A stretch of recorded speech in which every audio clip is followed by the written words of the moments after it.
Surun.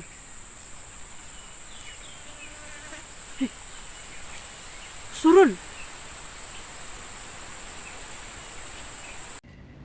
Hello arcade fans.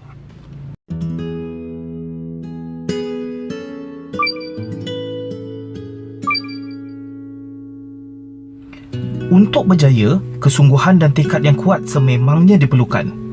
Tak kisah apapun cabaran dan dugaan yang mendatang, asalkan kita tidak mengalah, kemenangan pasti menampakkan sinarnya. Inilah tajuk video kita hari ini. Ia merupakan kisah sensasi Vivianah Musibin yang tinggal di pedalaman Sabah, seorang pelajar yang mengatasi rintangan dan kesukaran untuk berjaya. Kisah ini viral ke seluruh dunia, mendapat liputan akhbar dan media sosial, juga menjadi inspirasi ramai untuk tidak menjadikan kesukaran sebagai alasan untuk tidak berjaya.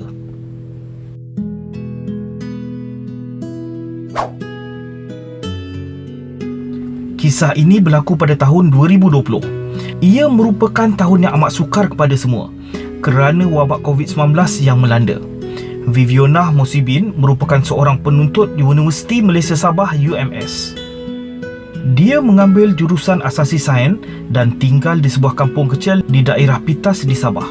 Kerana keadaan COVID dan lockdown pada masa itu, dia terpaksa menjalani pengajian dan juga peperiksaan di rumah. Ayahnya bekerja sebagai seorang buruh dan dia membantu keluarganya di ladang dan menori getah.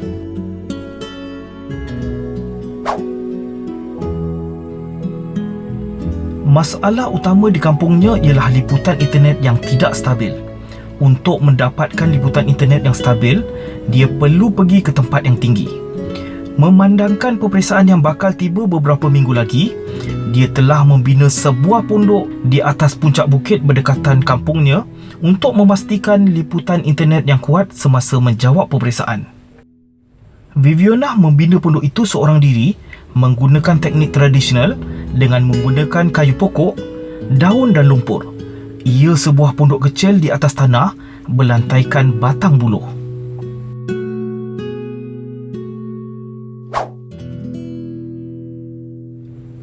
Pada bulan Jun 2020, peperiksaannya pun tiba.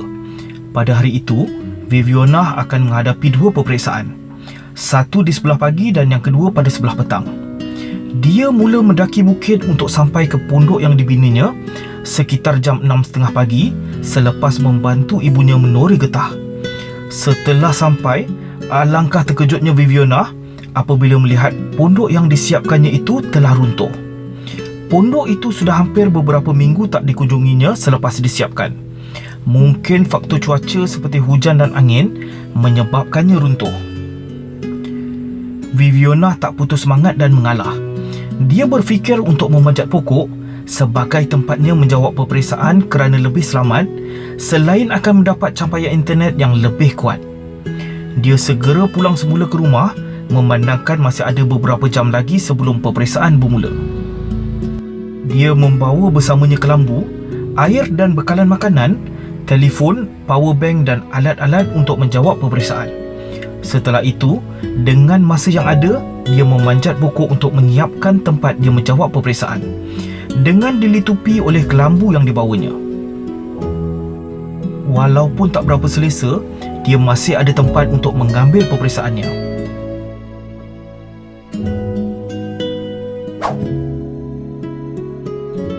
Peperiksaan pertamanya ialah kimia dan bermula pada pukul 9 pagi.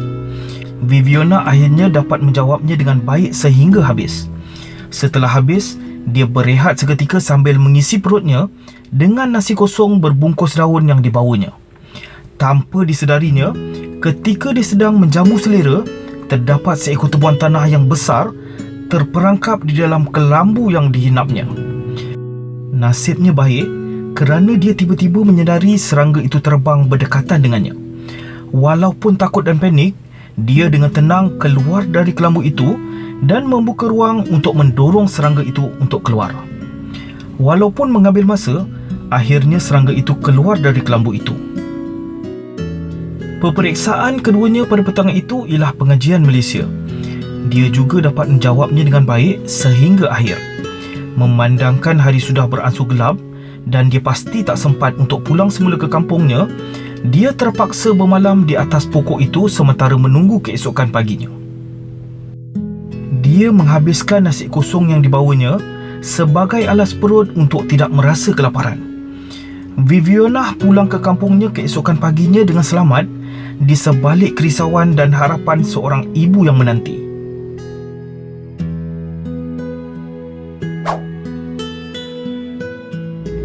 Kisah Viviana ini menjadi sangat viral kerana dia merekodkan apa yang terjadi kepadanya dan memuatkannya ke platform YouTube miliknya. Ia mencapai tontonan berpuluh ribu dalam tempoh beberapa hari sahaja sehingga menjadi isu yang dibahaskan ketika sidang parlimen di Malaysia. Ia cepat menular bukan sahaja di Malaysia tetapi ke serata dunia. Viviana dijadikan contoh kecekalan seorang manusia untuk mengharungi apa jua cabaran demi menggapai impian.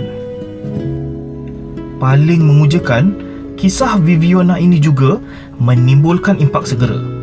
Suruhanjaya Komunikasi dan Multimedia SKMM dan Telekom Malaysia Berhad TM mengambil tindakan untuk membina menara telekomunikasi di Kampung Sepatalang di Pita Sabah yang dijangka siap pada pertengahan tahun 2021. Kerajaan Sabah juga telah mengumumkan 85 juta daripada 240 juta dana Sabah New Deal untuk digunakan dalam digitalisation di Sabah. Syabas Viviana, semoga berjaya dalam apa jua bidang yang diceburi. Sekian saja untuk kali ini. Sokong channel ini dengan menekan butang subscribe dan loceng bagi update video-video menarik seterusnya.